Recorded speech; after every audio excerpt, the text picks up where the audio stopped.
संकेत, मुझे लगता है शुरुआत आज जब दर्शक आए ही हैं और हम लोगों के मुद्दे को उठाने की बात करते हैं, तो उस मुद्दे से क्यों नहीं शुरू की जाए जिसकी बात आपने इस हफ्ते की है और बहुत महत्वपूर्ण बात थी, क्योंकि वो लोगों के जिंदगी से, लोगों के पैसों से, लोगों के अकाउंट से जुड़ी हुई बात है। एचडीएफसी बैंक से जुड़ी हुई बात है। लोगों के मैसेजेस आ रहे हैं कि उस बैंक में पैसे रखें, नहीं रखें।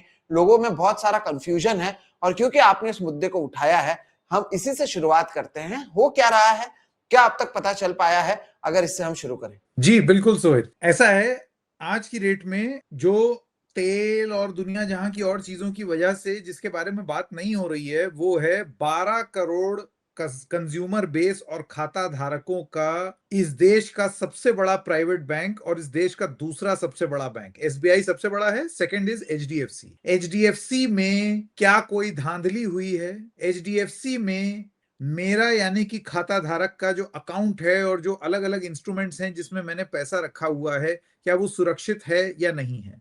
सोहित, ये सवाल इसलिए उठते हैं क्योंकि एचडीएफसी के ही बहुत बड़े इंडिपेंडेंट डायरेक्टर और चेयरमैन अतनु चक्रवर्ती के इस्तीफे और इस्तीफे में ये लिखना कि मेरे उसूल और आदर्श के हिसाब से चीजें सही नहीं हो रही थी, इस वजह से मैं निकल रहा हूं। ये 12 करोड़ लोगों के पैसे, भरोसे, उस पर आपने एक तरीके से उस पर सवाल खड़े किए हैं। और 18 मार्च को लिखी हुई ये चिट्ठी, उसके बाद एचडीएफसी का शेयर गिरा। आप ये देखिए, ये जेफरीज करके एक एजेंसी है जो निवेश करती है, इन्वेस्टमेंट बैंकर्स हैं ग्लोबल, ये भी रैंकिंग करते हैं और इनकी रैंकिंग में अब इन्होंने एचडीएफसी को आउट कर दिया है। रिमूव्ड एचडीएफसी, पैसा ट्रांसफर टू एचएसबीसी। नहीं, और आप ये भी देखिए ना संकेत कि ये जो लेटर लिख के इन्होंने एग्जिट मारा, आपने सही कहा कि ये कोई छोटा दुकान थोड़ी है कि आपने छोड़ दिया। इतनी वेग तरीके से कि चीजें ऐसी हो रही थी जो मेरे उसूलों के खिलाफ जा रही थी, तो ये क्या चीजें हो रही थी? क्या आप, क्योंकि इससे जुड़े हुए थे बैंक से, क्या आपकी जवाबदेही नहीं बनती है कि आप लोगों को बताएं कि क्या गलत हो रहा था, कैसे लोग अपने पैसों को बचा सके, क्या बैंक को करना चाहिए था? क्योंकि अगर आप एक पब्लिक लेटर लिख रहे हैं और इतने बड़े पद पर हैं, तो आपको पता है कि इसका इंपैक्ट होगा। अब हो ये रहा है कि लोग डरे हुए हैं।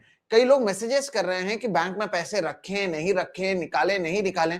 और आपने बात की, मैं आपको बताऊं, यस बैंक का समय हो, पीएमसी बैंक का समय हो, पीएनबी का हो, पीएनबी और पीएमसी तो यहीं पे हुआ है। ये जो स्कैम्स हुए हैं मेरे घर से ज्यादा दूर नहीं हुए थे, जहां पर इसके जो दस्तखत साइन रियली? लेकर पूरी चीजें की गई थी मुंबई में। और उसके बाद हमने देखा कि कैसे, मैं आपको बताता हूँ एक किस्सा जो मुझे याद है। 1000 रुपए से ज्यादा निकालने नहीं दे रहे थे।